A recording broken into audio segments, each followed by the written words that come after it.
Did you know that more than half of young people between 18 and 24 years old tend to play between 3 to 8 hours a day video games?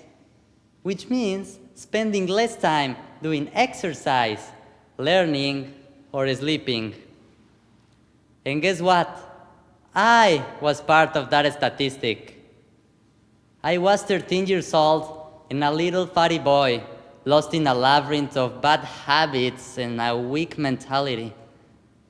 Trapped in a virtual bubble, living a fictional life of main characters, while in my real life, I was just somebody else in the story.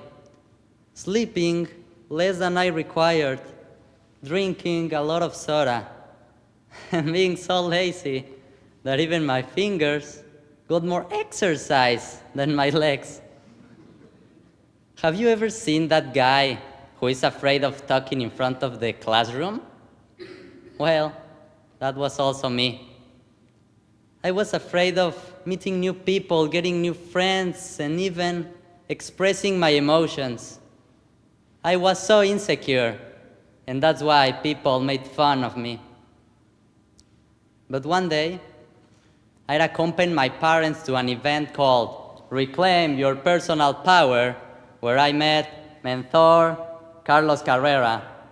And he challenged me. He challenged my mindset.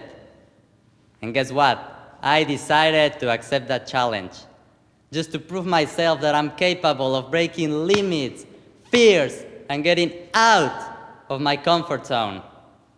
I decided to take the joystick of my life and change the game completely.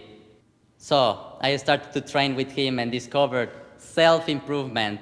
And like a spark in the darkness, my life began to light up.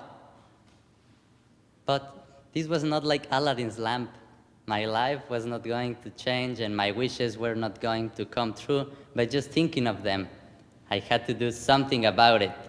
I had to take 100% responsibility and massive action.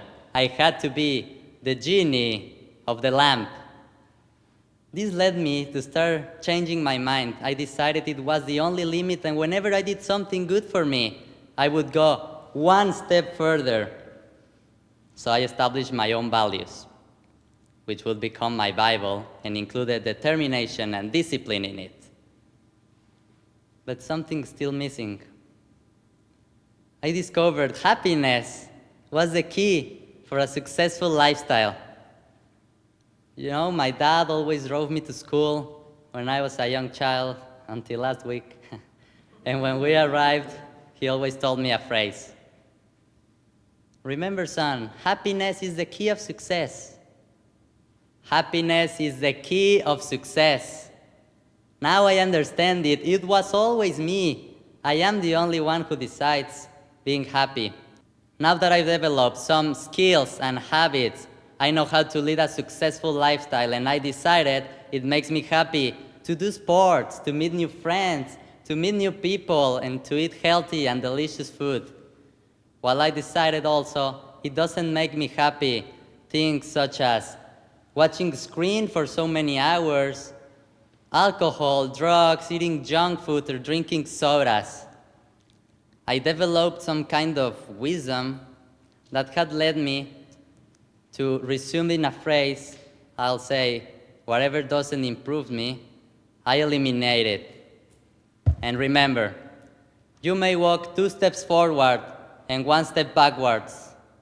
What matters is always keep walking.